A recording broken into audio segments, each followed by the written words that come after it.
COVID-19.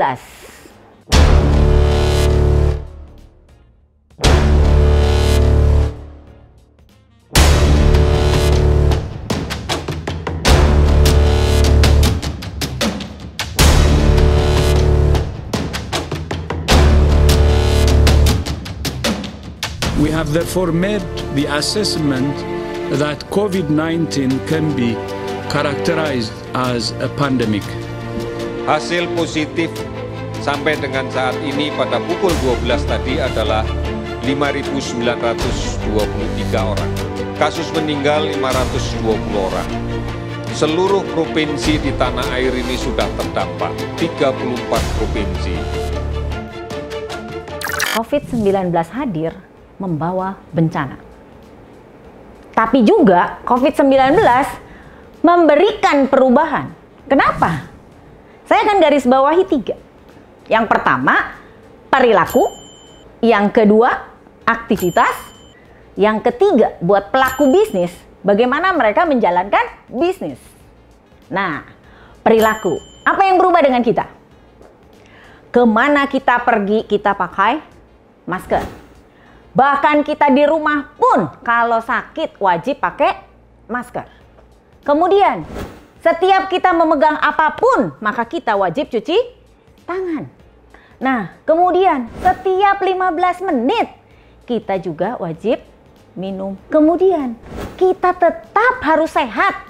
Maka, setiap hari kita minum vitamin, makan makanan yang bergizi, dan kita minum wedang.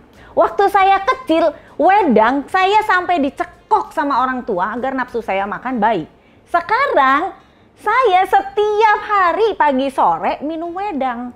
Wedang itu terdiri dari jahe, kunyit, temulawak, sereh, bisa juga sirih, daun sirih ya. Segala rempah-rempah yang Anda ingin masukkan ke dalam sana, sehingga itu yang dinamakan wedang. Itu adalah resep leluhur kita di Indonesia.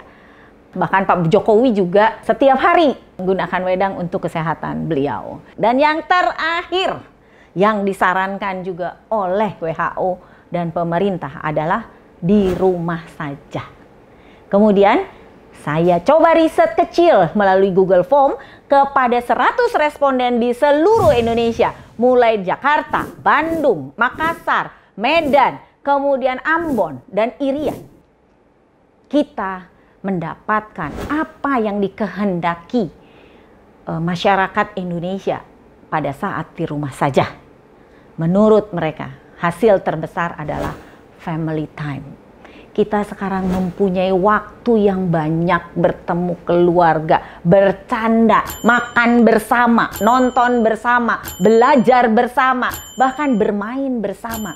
Itu adalah sesuatu yang istimewa di era modern sekarang ini. Kemudian kita bisa melakukan banyak hobi yang dilakukan di rumah.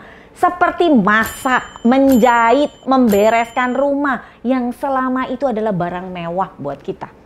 Apalagi, kemudian kita bisa bersih-bersih taman. Ya walaupun taman kita kecil, taman juga tetap harus dibersihkan. Kemudian merasa bahwa rumah kita sekarang mulai kelihatan kalau ada sarang laba-laba. Sebelumnya sarang laba-laba itu nggak pernah kelihatan. Dan kita bisa pindah desain interior ruangan rumah kita. Kita pindah kasur ke sebelah kiri atau sofa ke sebelah kanan. Dan itu adalah kita punya banyak waktu untuk melakukan itu bersama keluarga di rumah.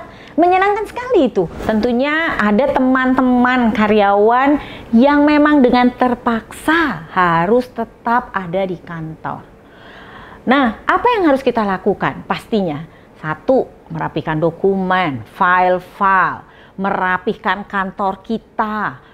Terus kemudian buat tim sales, kita bisa semakin dekat engage sama customer kita. Entah itu melalui WA, grup, melalui sosmed lainnya.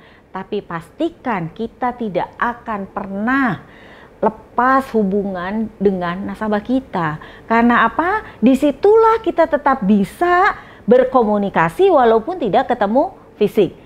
Disitulah kita bisa cross-selling, disitulah kita bisa meluangkan waktu, bahkan kita bisa memperkenalkan produk-produk baru kita. Kemudian, aktivitas. Aktivitas kita apa sih yang berubah gara-gara COVID? Mulai dari belajar, ya, kemudian bekerja, kemudian ibadah, kemudian yang suka hangout, yang suka shopping, yang suka traveling, dan lain sebagainya. Kita lihat anak-anak kita biasa bermain dan sekolah bersama teman-temannya. Sekarang mereka di rumah dengan online class.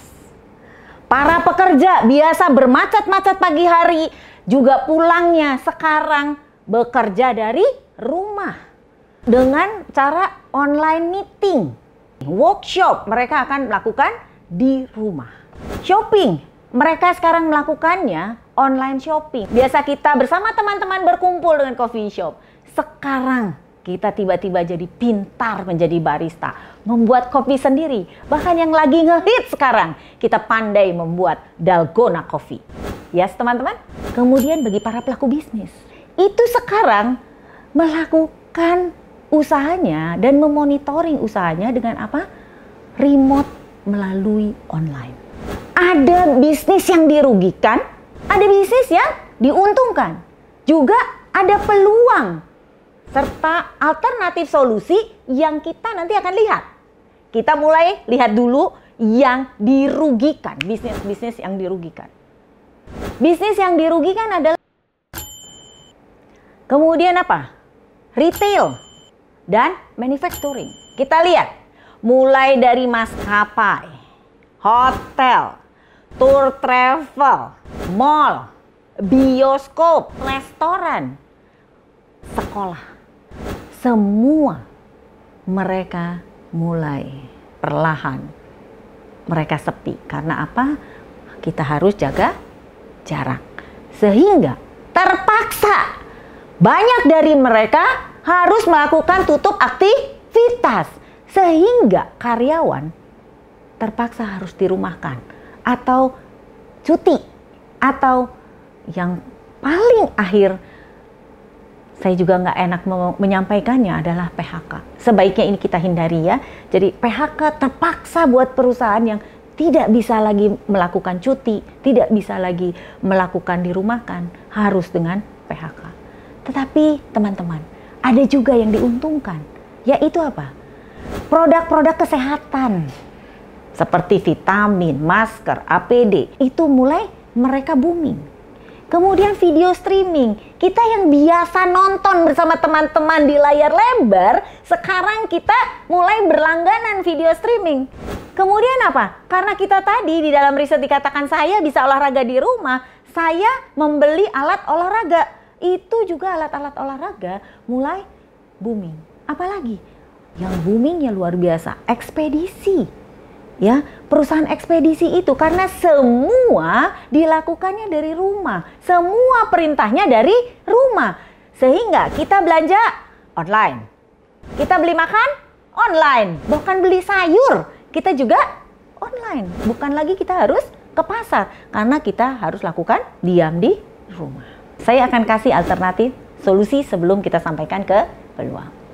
Ada 4 alternatif solusi buat karyawan, buat para pensiunan, buat ibu rumah tangga, atau pelaku bisnis. Nah, yang pertama ini buat semuanya adalah efisiensi. Bila kita harus membeli sesuatu adalah bukan karena pengen, tetapi karena butuh. Catat ya, bagi kita. Jadi jangan pernah kita lapar mata. Walaupun kita belanja di online, itu kita jangan lapar mata. Karena kita nggak tahu COVID-19 ini berakhirnya kapan. Maka kita belilah yang butuh. Pakailah yang bisa kita pakai. Kalau memang di rumah ada, nggak perlu ganti, kita nggak usah ganti. Nah, buat pelaku bisnis, efisiensi harus dilakukan karena sales dan pendapatan mengalami penurunan. Biaya-biaya, lihat biaya yang terbesar, biaya-biaya operasional. Jadi biaya operasional, kertas kita harus pakai kertas bekas misalnya, terus kemudian kita mulai kalau memang bisa bayar kita negosiasi agar dilakukan mundur, terus kemudian ada biaya-biaya yang nggak perlu kita atau pengembangan bisnis itu kita hold dulu sehingga kita tidak usah lakukan. Yang kedua, inovasi. Nah, inovasi contohnya perusahaan seperti restoran, toko yang kemarin tidak menggunakan delivery service karena COVID maka terpaksa ditutup atau dikurangi aktivitasnya. Bila melakukan inovasi dengan melakukan delivery service, walaupun tokonya ditutup, maka usahanya tetap masih bisa berjalan. Yang kemudian selanjutnya adalah kolaborasi. Kolaborasi contohnya adalah restoran, kemudian toko-toko di mall. Mereka bisa berkolaborasi atau bekerja sama dengan online platform. Sehingga biasanya membeli harus datang ke mall, harus datang ke toko, harus datang ke restoran. Di saat COVID ini semua bisa melalui online. Jadi tadi dengan inovasi ada delivery service, ditambahkan juga kerjasama dengan online platform. Kemudian kita ngelihat yang terakhir, mindset. Musibah yang luar biasa ini adalah diterima oleh semua orang. Maka kita masih punya anugerah yang luar biasa yang dikasih Tuhan adalah pikiran. Maka kita gunakan mindset kita secara benar. Contoh hobi. Kalau kita punya, kita perbaiki dan kita tambahkan mindset kita adalah hobi. Tadi kita lihat dari riset ya, 100 responden adalah tadi ada yang hobi dilakukan mulai dari saya biasa sibuk bekerja. Sekarang saya sudah bisa memasak di rumah untuk keluarga. Nah, selagi kita memasak untuk keluarga, kita porsi masaknya ditambahkan, mulai kita foto, kita tagging ke IG. Dan kita bisa jualan. Menghasilkan uang bukan? Menjahit. Sekarang saatnya Anda bisa menghasilkan uang kalau saya hobinya menjahit. Menjahit masker. Sehingga kita bisa jual sama teman-teman kita. Kita bisa membantu para teman-teman kita yang berkekurangan. Atau bahkan berdonasi ke rumah sakit. Kalau memang kita adalah ingin memberikan juga sumbangan-sumbangan kita. Nah, kemudian apa lagi? Foto. Saya sering sekali tagging apapun di rumah. Sampai anjing peliharaan saya sering sekali difoto untuk jadi foto modelnya, hanya karena saya suka sekali foto, karena saya nggak mungkin di rumah akan foto sendiri gitu. Nah, kalau kita yang suka jahit, suka masak, suka foto kan, itu bisa difoto masakannya, jahitnya bisa difoto, di-share kepada yang lain, bisa menghasilkan bukan? Ada juga yang sewain laptop. Nah, karena sekarang adalah eranya online, semua serba online, itu adalah peluang bisnis yang menarik. Sewain laptop. Tukang buku juga yang mulai memasukkan bukunya ke dalam online. Itu adalah perubahan mindset yang benar. Di dalam segala musibah selalu ada opportunity, selalu ada kesempatan. Mari kita semua, karyawan, ibu rumah tangga yang kita terpaksa dirumahkan, yang kita terpaksa PHK, pelaku bisnis yang juga terpaksa harus tutup, maka kita harus efisiensi, kita harus berinovasi, kita harus berkolaborasi. Dan yang terutama, di dalam mindset kita harus sampaikan bahwa tidak ada yang tidak mungkin untuk kesempatan melakukan sesuatu. Terima kasih. Salam.